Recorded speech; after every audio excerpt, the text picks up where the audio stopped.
Buenos días, jóvenes.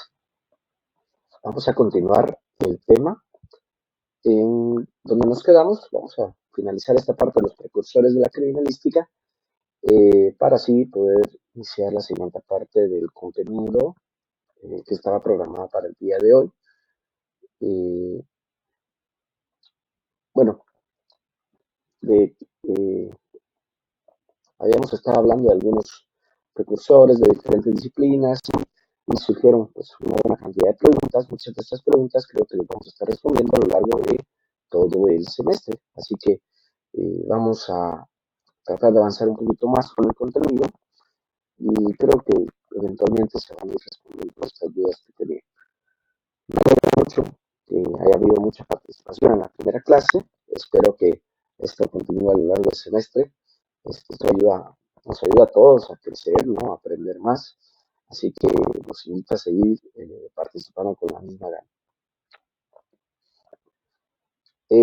Hablábamos de que en el año 1858 en la India, Sir William James Herschel había utilizado ya el uso de las impresiones dactilares para identificación prácticamente, ¿no?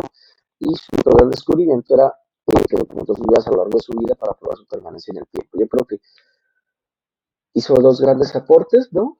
Uno fue aplicar el conocimiento y el otro fue el pues, generar un conocimiento difícil de conseguir, ¿no? O sea, las huellas, estar documentando las huellas a lo largo de su vida, generó un aporte muy importante de la parte de la dactiloscopia, que es las huellas no cambian a lo largo de la vida de una persona. Luego tenemos en el año 1882 en París, Francia, el científico Alfonso Bertillon desarrolló el primer sistema de identificación personal. A este sistema se le llamó la antropometría y consistía, como ustedes pueden ver aquí en la presentación, en hacer varias mediciones de partes del cuerpo. Vean, por ejemplo, aquí estaba midiendo el pie, la mano, el brazo, el antebrazo, la cabeza, el cuello, la circunferencia de la cabeza, como que el largo del torso y así. Y la suma de todas estas mediciones iba a ser distinta, o sea, no la suma, sino el conjunto de todas estas mediciones iba a ser distinta de una persona u otra, y pues lo hacía único. Fue el primer sistema de identificación personal. En ese momento todavía las huellas no eran utilizadas de forma general para identificación personal, no digamos genética, mucho más lejos, ¿no? de ser utilizado. Eh, pero era un sistema, yo diría, bastante individualizante, tal vez no el más efectivo, ya que a la hora de comparar en un caso, no es como que estas mediciones iban a estar en la escena del crimen, ¿verdad? Entonces, podía servir para documentar a un criminal, por ejemplo, que estaba fichado y luego se quería ver si era la misma persona, se podía hacer, ¿verdad? Entonces, se utiliza este método antropométrico del Servicio de Identificación Judicial, donde se puede diferenciar una persona de otra mediante una serie de mediciones corporales, ¿verdad? Como para diferenciar dos personas. Y publicó una tesis sobre el retrato hablado. Entonces, pues, aportó grandes aspectos en el tema de identificación humana, creo que es un aspecto importante. En 1800, y esto fue en 1882, en 1885, pues como les digo, las huellas fueron de a poquito, ¿no? Ya para este entonces, el señor Sir Francis Galton publica el manual Fingerprint Directories, el cual permite la clasificación de las huellas dactilares.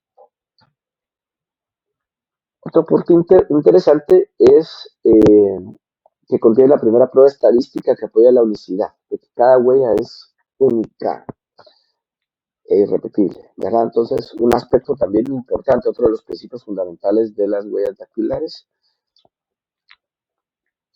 En 1888, muy cercano, ¿no?, al anterior, Henry Ford descubre los tres tipos de huellas dactilares, los que se utilizan en la actualidad para clasificarlas. Bueno, de forma general son tres, pero sí tienen como ciertas variaciones, ¿verdad? Y utiliza estas para resolver un caso criminal, ¿verdad? Entonces, digamos, nuevamente, un aporte de conocimiento, pero también de aplicación. Para el año 86, no sé si se dan cuenta, era evidente que las huellas estaban tomando mucho auge, porque pues tenemos cuatro descubrimientos en el rango de una década. Para 1886, Juan Bucetich, eh, básicamente él es el inventor de un sistema de clasificación y logra que la policía de Río de la Plata, ¿verdad? En Argentina, deje de utilizar el método antropométrico de Bertillon y que utilice el sistema de huellas, ¿verdad? Un sistema de clasificación de huellas dactilares, se le conoce en la actualidad como el sistema Bucetich. En cuestión de 20 años, el sistema dactiloscópico Bucetich había sido aceptado casi universalmente como el más práctico y operable, ¿verdad? En la actualidad este sistema se sigue utilizando en muchos países. Es bastante práctico, diría yo, y útil. Entonces, por eso me imagino es que se decidió, eh, o se ha mantenido, ¿no? A lo largo del tiempo, más de un siglo, utilizando este mismo sistema de clasificación. Entonces, aquí creo que sí empieza a hacerse esa migración al sistema, uno de los sistemas actuales más útiles para identificación humana, que es huellas dactilares. Este descubrimiento me parece muy, muy interesante. En 1897 en Italia, Salvatore Ottolenghi presentó un programa del curso de policía científica. eh, y bueno, un par de años después, Salonghi junto con Ottolenghi fundaron una revista llamada Policía Científica. Si se dan cuenta, no es un aporte de una disciplina específica, pero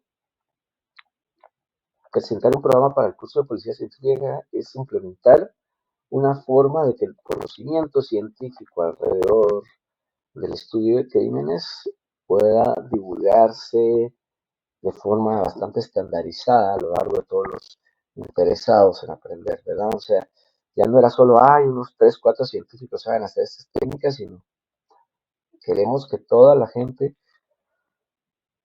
que trabaja en esa área pueda prepararse, ¿verdad? Así como la revista Policía Científica también, divulgación de conocimiento, ¿verdad? Entonces, me parece un aporte súper, súper importante. En 1901, Karl Landsteiner descubre que la sangre humana puede agruparse en diferentes categorías. Aquí vemos que en el nuevo siglo empiezan a haber descubrimientos de otras ramas, ¿no? Él descubre los grupos A, B y O, los grupos que usamos en la actualidad. Y muy cercano, Lionel Leitz desarrolló un procedimiento para determinar el tipo de sangre en una mancha, ¿verdad? Le da una aplicabilidad específica para criminalística, que sería una mancha de sangre, la escena del crimen, yo podría determinar el tipo de sangre. Esto en la actualidad no es tan útil porque tenemos genética y viene a ser más individualizante, pero en su momento sí podía ser de utilidad, ¿verdad? Para descartar a algunas personas por el tipo de sangre. ¿Se recuerdan que habíamos hablado del microscopio? Y en 1920, en Estados Unidos, Calvin Gorham refina las técnicas de comparación entre proyectiles de arma de fuego mediante el microscopio de comparación. Él desarrolla este nuevo microscopio específico para el uso en balística, ¿verdad? Ahí podemos ver la fotografía, estamos utilizando uno de estos y esto permitía comparar dos proyectiles en una misma imagen, ¿verdad? En 1910, en Estados Unidos, Albert Osborne desarrolla los principios fundamentales del examen de documentos. Eh, Publica un libro llamado Question Documents, el cual es todavía utilizado como una referencia por los documentoscopistas actuales, ¿no? Nuevamente, hace en cambio propuestas de análisis fundamentales que son tan valiosas que se siguen utilizando en la actualidad.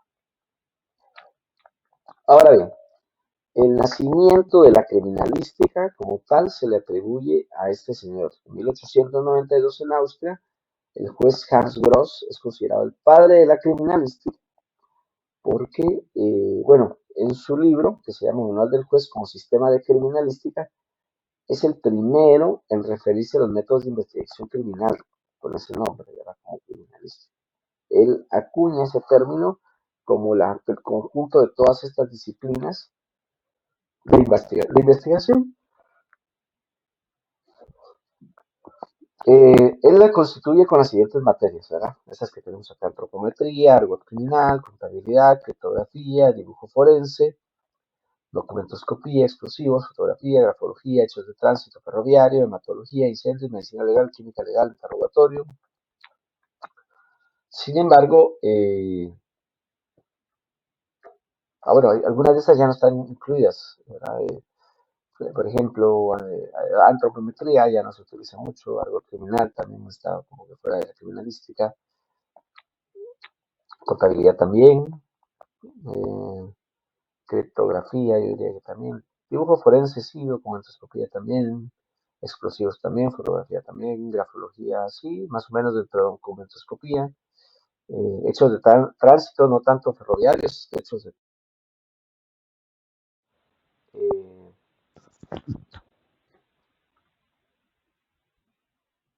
así que sí, sí sigue utilizando, ¿verdad?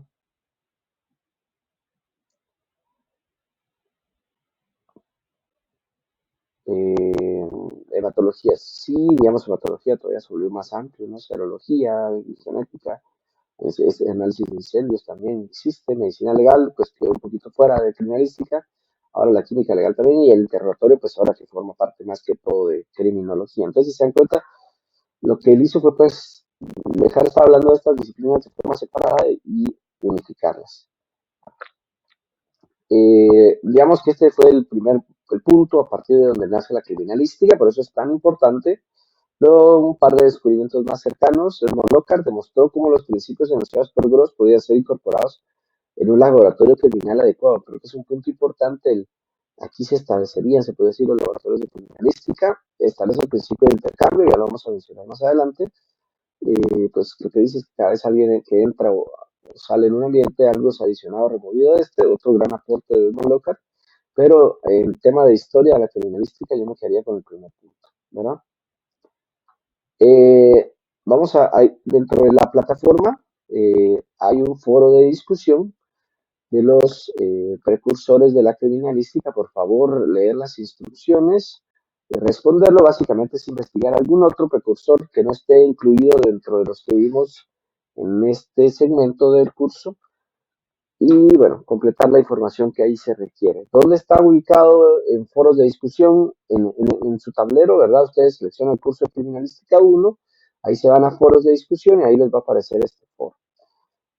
Cualquier duda me pueden escribir a mi correo con respecto a este, ¿verdad? O lo vemos en la próxima clase, no tiene fecha de límite, así que podemos resolver la pregunta en la próxima clase. Vamos ahora a iniciar con el nuevo tema.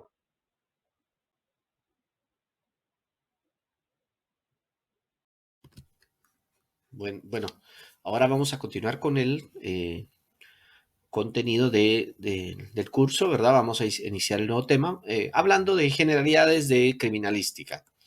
Eh, Empezando por qué significa criminalística, qué significa esta palabra, a qué nos referimos. Hablamos un poco de diferentes disciplinas, de sus precursores, ¿no? Quienes iniciaron a trabajar con ellas y también un poquito de quién fue el primero que utilizó este término que involucraba pues, incluir todas estas disciplinas, pero en sí, ¿qué significa? Y bueno, primero entender cuál es el objetivo. La criminalística se va a enfocar en el estudio de las evidencias materiales o indicios que se utilizan y se producen en la comisión de los hechos.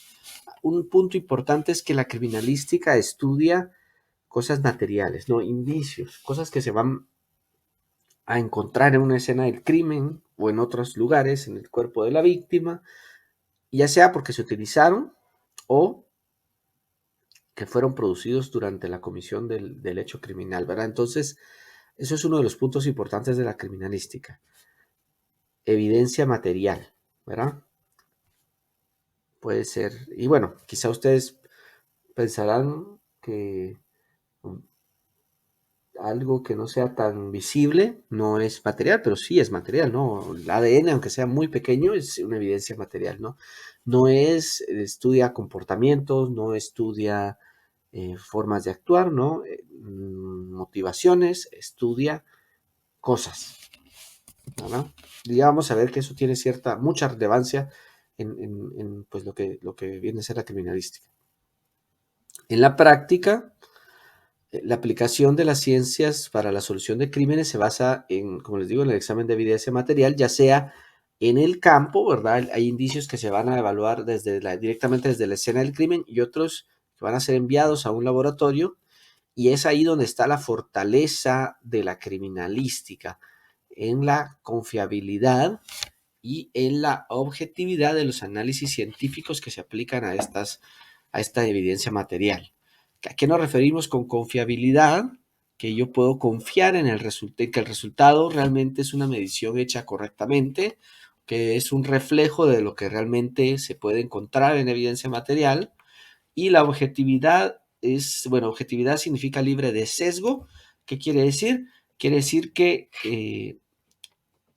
este tipo de mediciones hechas en criminalística, a pesar de que sí tienen una interpretación por parte del experto, normalmente esta interpretación también tiene un fundamento científico, y por lo tanto la medición o los resultados presentados, las conclusiones a las que se llegan, eh, no involucran creencias, formas de pensar, etcétera, de la persona que está haciendo el análisis, ¿no?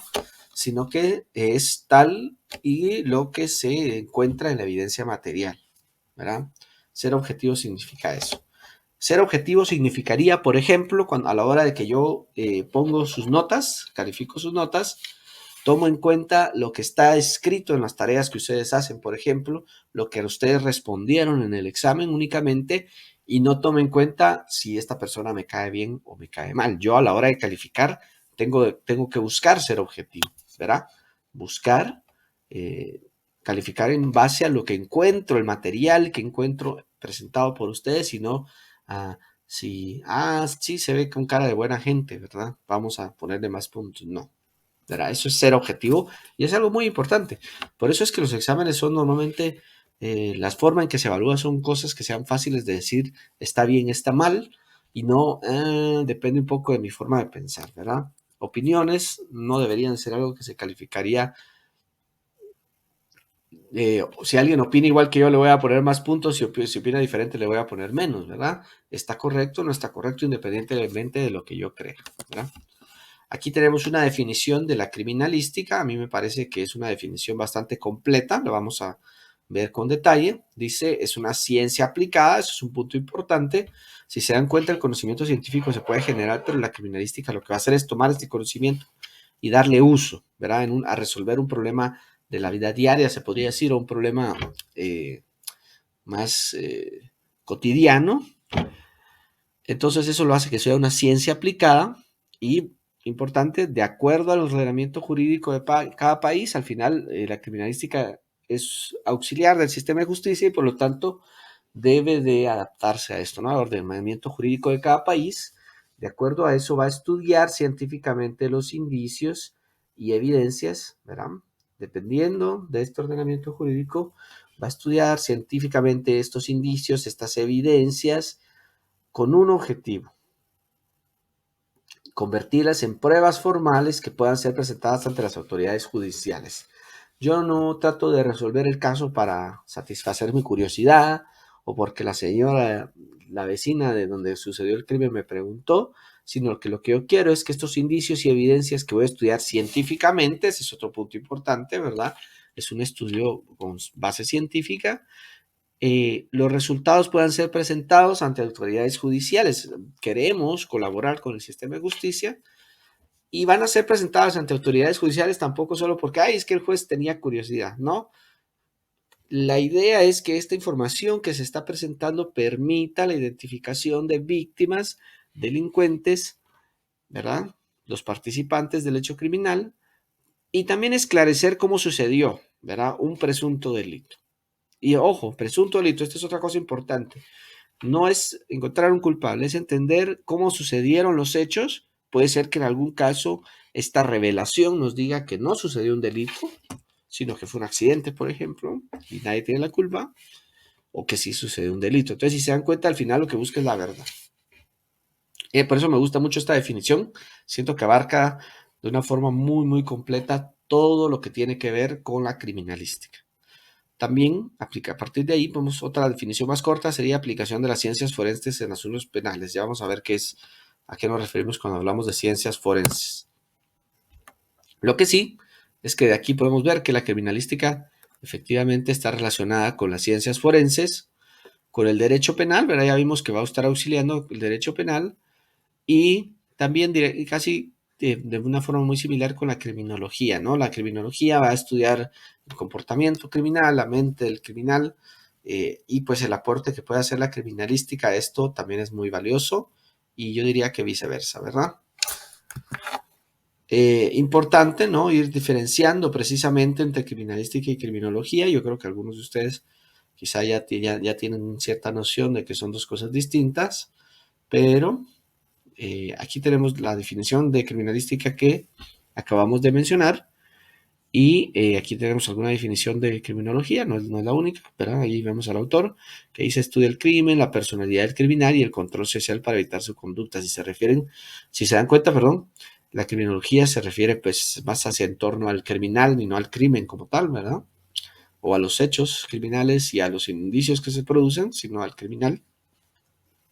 Dice también: además, trata de suministrar información científica contrastada sobre la génesis, dinámica y variables del crimen, desde lo individual hasta lo social, así como los programas de prevención y tratamiento del ser antisocial. ¿No? Hay un montón de elementos ahí de utilidad para describir la criminología, pero se refiere a otros aspectos, ¿verdad? Más o menos, no digo exactamente porque no es así con total realidad, pero eh, si vemos programas de televisión, para diferenciarlo claramente, podríamos tirarnos a pensar que criminalística es como CSI, ¿no? Si se dan cuenta, ahí evalúan evidencia de la escena del crimen. Y por otro lado, tenemos Mentes Criminales o Criminal Minds, se llama este programa, que es bastante exagerado en algunas cosas, ¿verdad? Pero donde estudian muchas veces asesinos en serie y algunos criminales así un poquito más complejos, pero se enfocan en el estudio de tratar de meterse en la mente del criminal para entender por qué lo hace, cómo lo hace, dónde elige a su víctima, etcétera, ¿no? Es más como criminología, ¿verdad? Entonces, se dan cuenta, son dos elementos, los programas abordan los casos de forma totalmente distinta, y les puedo dar una idea, no les estoy diciendo: ay, sí, solo los criminólogos solo hacen lo que hacen ellos, ni los criminalistas trabajan como trabajan los de CSI, no, para nada. Ahí son un poco exagerados con algunas cosas también, pero les da una idea, ¿verdad? Y mencionados una relación con las ciencias forenses también. Bueno, la ciencia ocupa un papel importante en el sistema de justicia a estas alturas del crecimiento de los sistemas judiciales, porque tiene la habilidad de proveer información objetiva y precisa de los eventos ocurridos en una escena del crimen. En general, podríamos decir que la ciencia tiene esa función en la vida diaria, incluso no solamente en el sistema de justicia, ¿no? Proveer información objetiva, precisa, generar nuevos conocimientos, y eso permite el avance de tecnologías, ¿verdad? Pues es una aplicación similar en las ciencias, en la aplicación de justicia, ¿verdad? Las ciencias forenses se refiere, por lo tanto, a todo lo que tiene relación con la aplicación de conocimiento científico a problemas legales. Hay ciertas ciencias forenses comúnmente utilizadas para resolver crímenes, ¿verdad? Algunas, por el tipo de evidencia que se genera, pues se han vuelto parte como fundamental del estudio, se consideran parte de la criminalística, pero podríamos considerar cualquier disciplina donde que se empiece a utilizar sus conocimientos científicos para resolver problemas judiciales, entender evidencia y todo, podría considerarse una ciencia forense. Yo necesito evaluar mapas satelitales para ubicar una escena del crimen o algo así, pues se vuelve una ciencia forense, ¿no? Y así podrías pasar con cualquier otra disciplina. ¿Qué disciplinas vamos a considerar parte de la criminalística? Podríamos tenerlo categorizado en estas 4 grandes ramas, se podría decir. 5, tenemos 5 aquí. Vamos a tener el área de biología forense. Aquí tenemos serología forense, ¿verdad? Estudio de la sangre, se podría decir, del suero, de la sangre, ¿verdad? De algunas funciones específicas, y también la genética forense, parte de esto, ¿no? Pero biología forense porque va a estudiar indicios materiales, pero de origen biológico, ¿verdad? Química forense, pues tenemos 4 subdisciplinas, se podría decir: físico-química, toxicología forense, análisis de incendios explosivos y sustancias controladas. Todo esto,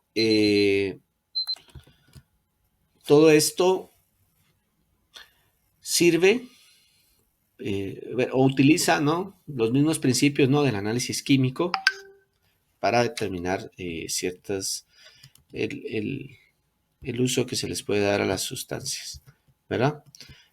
O no, más diría yo, detectar las características que tienen las sustancias a través del análisis químico.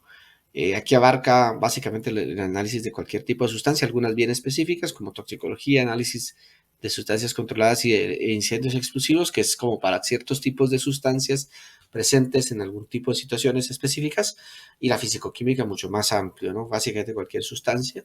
Luego, la foscopía, que se podría separar en datiloscopia, quiroscopia y pelmatoscopia, dependiendo del tipo de huellas que se vayan a evaluar, ¿verdad? Ya sea de la mano, de la palma de la mano, de la planta del pie o de los dedos, ¿verdad?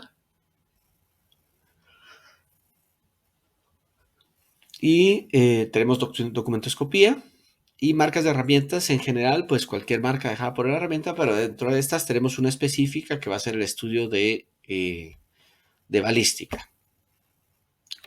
La medicina forense, la psicología forense y la antropología forense no se consideran partes de la criminalística. A mí me parece que tiene bastante sentido porque estas no estudian evidencia material como tal, sino estudian a la persona, ¿verdad? Desde diferentes ámbitos, ¿no? La medicina forense, eh, pues el cuerpo, ¿no? Y hallazgos dentro del cuerpo clínicos, ¿verdad? La psicología forense se va a enfocar en la mente de la persona, ¿no? Su conducta. Y la antropología forense o antropología física realmente, solamente pues, a los restos óseos, a los huesos, dientes, etcétera, ¿verdad? Ontología forense también la podríamos colocar aquí también. Eh, sí, la vamos a incluir también porque también está pues asociada, ¿no? Y estudia pues únicamente algunos elementos, ¿verdad? Entonces, odontología forense. Muy bien. Entonces, estas van a ir muy de la mano, ¿no? Pero no son consideradas parte de la criminalística como tal. Aunque sí, durante su estudio, pues igual se ven algunos aspectos, ¿no? Igual es muy relevante, su papel es similar. Por ejemplo, aquí podemos ver el INASIF, ¿verdad? Este es como la distribución de los laboratorios de criminalística del INASIF. Vemos que tiene balística, toxicología, fisicoquímica, genética, sustancias controladas, serología, documentoscopía, lofoscopía, informática forense. No lo mencionamos en el anterior, pero sí es un área también eh, relevante, muy relevante ahora en la actualidad con el avance de la tecnología, el uso de los celulares, el uso de computadoras se vuelve muy importante en la vida de todos y por lo tanto seguro que hay evidencia ahí. Y el laboratorio de vehículos, que también se enfoca también en un punto bien específico, y lingüística y acústica muy interesante también, ¿no? Estudia, por ejemplo, muy útil para escuchas telefónicas y cosas así, ¿no? Entonces, si se dan cuenta, pues cada vez va siendo más amplio, van incorporándose nuevas disciplinas y algunas porque van tomando más relevancia como informática forense y lingüística y acústica, que aunque no están incluidos acá, ¿verdad? Este era como yo diría el escenario tradicional de un laboratorio de criminalística, ahora pues eso está cambiando y avanzando, ¿verdad? Muy bien, esto de forma general, hablando de la criminalística. Y vamos ahora a mencionar eh, los principios fundamentales de la criminalística. Dentro como base, ¿no? Principio, cuando hablamos de un principio, es como la base sobre la cual yo me sostengo para poder, para sustentar algo, ¿no? Entonces, pues los principios fundamentales vienen a ser eso, ¿no? Y ese sostén sobre el cual se soporta la criminalística. Vamos a ver, son 7 principios y vamos a ir explicando uno por uno. Algo interesante es que son como secuenciales, ¿no? El siguiente principio va como a involucrar el primer principio. Es muy interesante eso. El primer principio que tenemos es el principio de uso. ¿Qué nos dice este principio? Nos dice En los hechos que se cometen o realizan, siempre se utilizan agentes mecánicos, químicos, físicos o biológicos. Siempre se va a utilizar algo para cometer el hecho, ¿verdad? El agente vulnerante utilizado puede haberse utilizado mediante un procedimiento mecánico, ¿verdad? Un traumatismo, ¿no? Un movimiento, un golpe, estrangulación, heridas por arma blanca, de fuego. Hay un procedimiento mecánico, ¿no? De movimiento. Puede ser químico también, donde no es este movimiento el que produce el daño, sino intoxicaciones, envenenamientos, quemaduras con ácidos, ¿verdad? Es por una reacción química. Bueno, los incendios también podría ser físico, ¿no? Quemaduras por calor, frío, paso de corriente eléctrica o incluso biológico, ¿no? Ataques de animales, enfermedades biológicas, etcétera. Entonces, si se dan cuenta, actúan a diferente nivel, pero siempre que se comete un hecho criminal se debe haber utilizado algo para cometerlo, ¿verdad? Eh, Se requiere de un agente vulnerante para poder realizar el hecho investigado. ¿Y por qué es importante esto? Porque quizá un punto muy importante de la investigación es determinar cuál fue este agente, ¿no? Y si en algunos casos no es tan evidente, quizá yo tengo que ir a pensar que este agente vulnerante está un poquito más, es más útil en su actuar que otros, ¿no?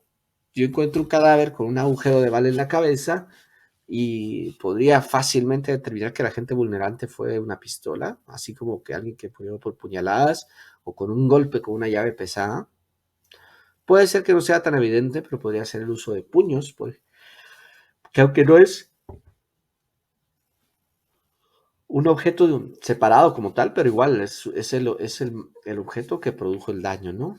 Y en algunos casos tal vez no es tan evidente y quizá pensemos en un veneno, un agente microbiológico o algo que también produjo el daño de forma, pues, un poquito más sutil, ¿verdad? Sutil, perdón. Ese es el principio de uso, ¿no? Siempre se va a utilizar un objeto o un agente vulnerante. No digo objeto porque realmente no, el veneno tal vez no es como objeto, es una sustancia, pero siempre se va a utilizar algo, ¿verdad? Luego tenemos el principio de producción. La utilización de agentes vulnerantes genera unos resultados que pueden ser utilizados como indicios o pruebas en el esclarecimiento de un hecho criminal, ¿verdad? Entonces, básicamente lo que ya tenemos el primero, se utilizó algo. El segundo me dice, cuando se utiliza este algo, esto genera resultados que pueden ser utilizados como indicios o pruebas. Como producto de cualquiera de estos objetos voy a generar algo que puedo evaluar también, ¿no? Puede ser utilizado de diversas formas y al cambiar la forma de uso los indicios producidos cambian de tal manera que también puedo reproducir la mecánica, el análisis detallado de los indicios. No es lo mismo utilizar un arma de fuego disparándole a alguien a quemarropa que utilizándola para dispararle a una larga distancia o que pegarle a un cachazo en la cabeza. A veces sigue siendo el mismo objeto, ¿no? Pero los resultados que genera son totalmente distintos. Y por eso aquí les muestro estas imágenes, ¿no? Es un disparo a larga distancia, un disparo a corta distancia. Vean la diferencia. Hay diferencias en los efectos producidos, a eso se refiere este principio, pero se produce algo, ¿no? Y aquí tengo otros tipos de heridas, contusa, cortante, contuso cortante, punzante, cortopunzante, abrasión, son tipos de heridas producidas por el uso de agentes vulnerantes de diferente forma. Y bueno, por ejemplo, un cuchillo podría usarse para producir un objeto, una herida cortante, que es como hacer una cortada sin fuerza, sino solo por el movimiento, o contuso cortante, que es como dar un machetazo, ¿no? Que va con fuerza, pero tiene filo y produce este tipo de heridas. Es totalmente distinto, ¿no? Entonces, pues hay que ver que sí cambia dependiendo de la forma como se utiliza. Cortopunzante sería una puñalada con el mismo cuchillo, produce un efecto distinto, ¿no? Entonces, estas características van a variar y a esto se refiere el principio de producción. Entonces, igual forma, si yo no encuentro, ¿verdad? Yo sé que se utilizó algo, pero quizá ese algo no está presente en la escena del crimen, no está presente, no está a la mano para saber qué fue, pero yo puedo evaluar los efectos que este produjo y así también determinar qué fue lo que se utilizó y cómo se utilizó, y a eso se refiere este principio, porque siempre el uso de un agente vulnerante me va a generar algo que puedo evaluar. Luego tenemos el principio de intercambio.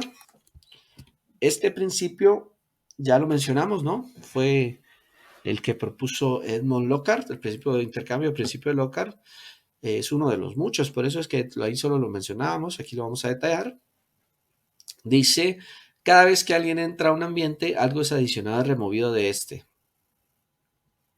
Por eso les pongo esta imagen. Tenemos estos dos boxeadores, su fotografía antes y después de la pelea, ¿verdad? Y quizá uno de los dos ganó nada más, ¿no? No puede ganar los dos, uno de los dos gana, pero los dos se llevan algo del otro, ¿no? Puñaladas, ¿no? Puñetazos del otro y reciben y dan, ¿no? Los dos dan y los dos reciben. A eso se refiere este principio. Si ustedes se van a sentar aquí en su escritorio donde van a recibir su clase, o en la mesa, o en la cama, donde sea que estén, al momento de que ustedes se levantan, seguramente ustedes ciertas fibras de la colcha de la cama donde estaban, o de la silla, o se van a pegar en su pantalón, llega su perro y se sienta a la par de ustedes, los pelitos se quedan por ahí, ¿no? Y también ustedes están rascándose la cabeza mientras están ahí, están descamando células de la piel que están cayendo y se están quedando ahí, tocan algo y dejan la grasita ahí de los dedos, ¿no? Entonces, si se dan cuenta, por muy poca que sea la interacción, igual siempre dejamos algo. Eh, en la escena del crimen siempre se produce un intercambio de materiales también, ¿verdad? Sintéticos, biológicos, genéticos entre la víctima, el asesino y el contexto.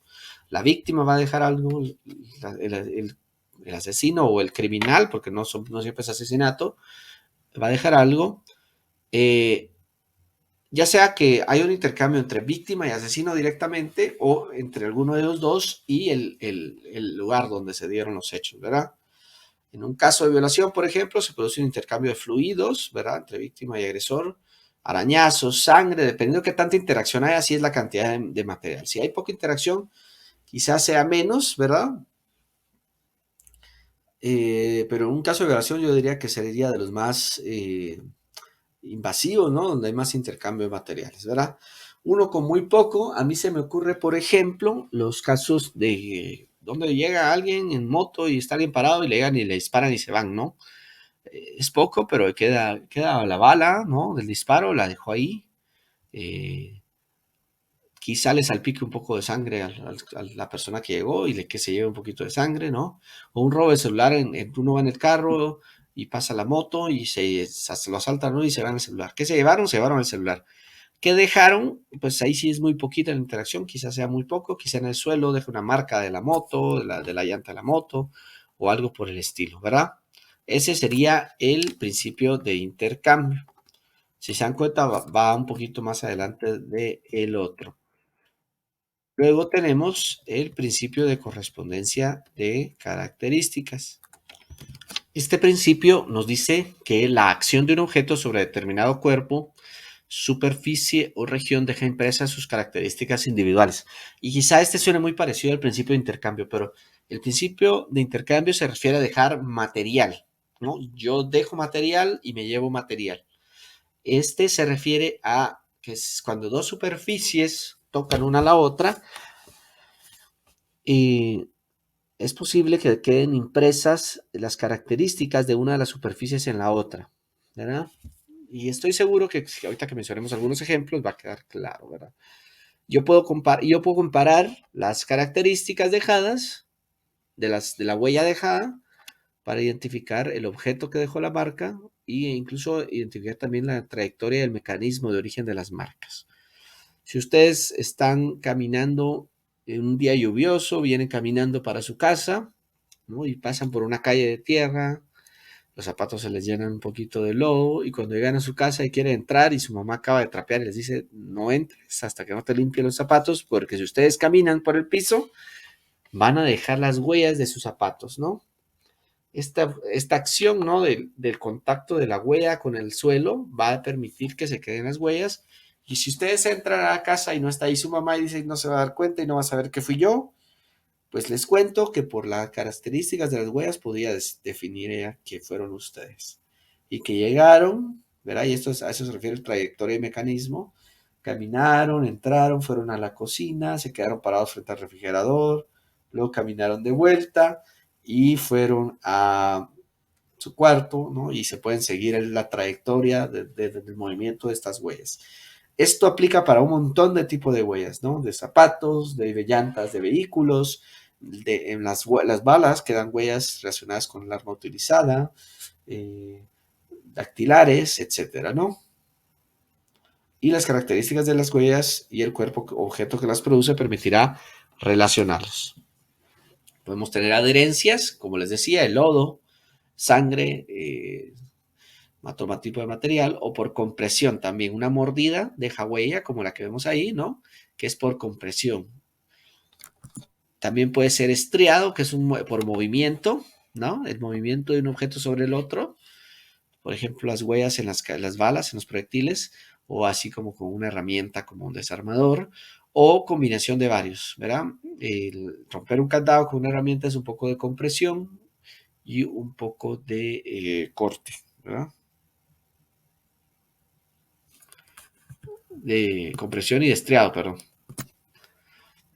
Luego tenemos el principio de reconstrucción de hechos o fenómeno. Este nos dice pues que el estudio de los indicios asociados al hecho van a dar las bases y los elementos de juicio para conocer el desarrollo de los fenómenos producidos y así conocer la verdad histórica del hecho investigado. ¿Qué quiere decir esto? Que conforme yo estudio todos los indicios asociados al hecho, ¿verdad? Puedo entender cómo se fueron produciendo los fenómenos, cómo se dieron los hechos, básicamente, ¿verdad? La verdad histórica, cómo fue la secuencia de hechos dentro de la comisión de un crimen. Es posible reconstruir las circunstancias mediante las cuales se obtuvieron los resultados observados y las evidencias físicas colectadas. Es un principio muy importante porque básicamente lo que me dice es que yo puedo colectar indicios luego de que sucederán los hechos y estos indicios sí me permitirán entender cómo se dieron, ¿verdad? Y en algunos casos los resultados observados solamente se pueden ser evaluados a través de la reconstrucción de hechos. ¿A qué se refiere con esto? En algunos casos quizá los resultados observados no son tan fáciles de interpretar y yo debo de tratar de reconstruirlos, ¿no? Probar varias formas de hacerlos, de producirlos, ¿verdad? Y solamente así voy a poder hacerlo. Por ejemplo, alguna forma extraña en que se produce un patrón de sangre, una herida, y entonces yo voy a tratar de reproducir cómo fue que se produjo esto, ¿verdad?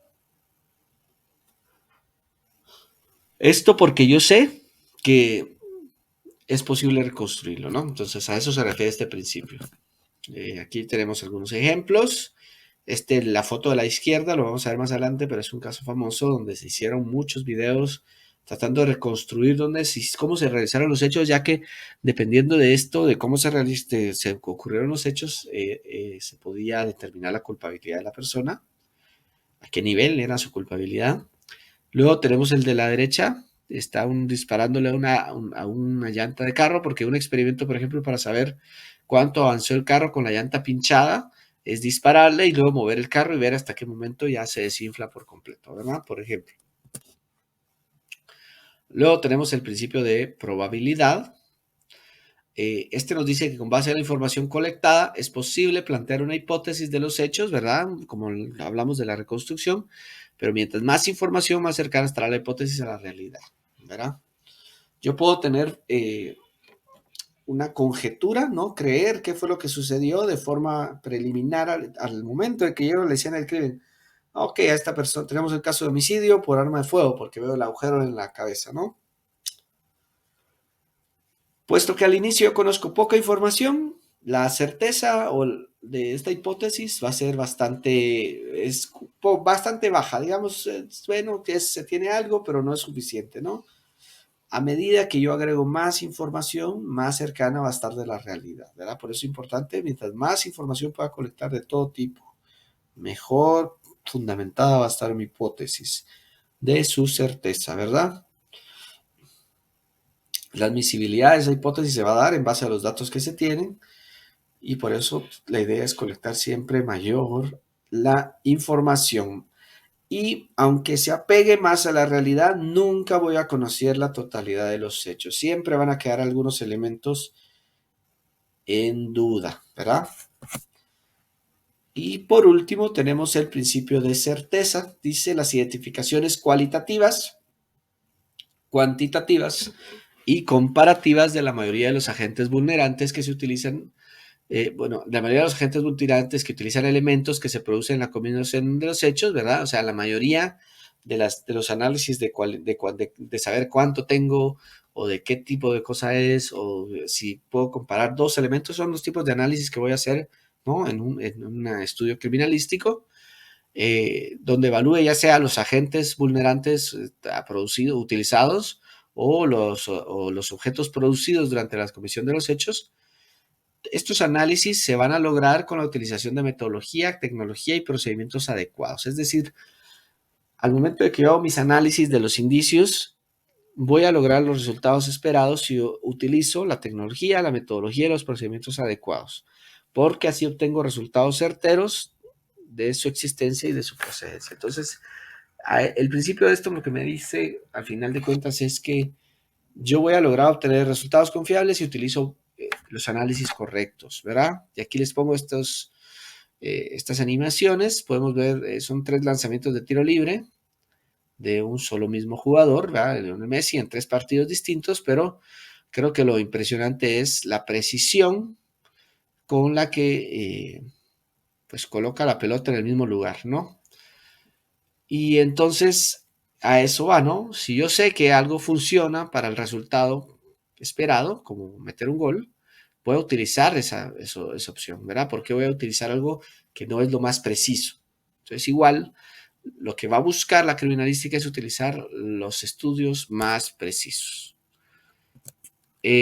Con esto tenemos la finalización del tema. Es un tema bastante corto. Vamos a realizar pues vamos a resolver las dudas en la próxima clase. Igual cualquier cosa pueden escribirme a mi correo, por favor completen, eh, se les va la próxima semana con base a esto. Deberán entregar precisamente un ejercicio, ¿verdad? A partir de aquí pues iniciaremos con el siguiente tema.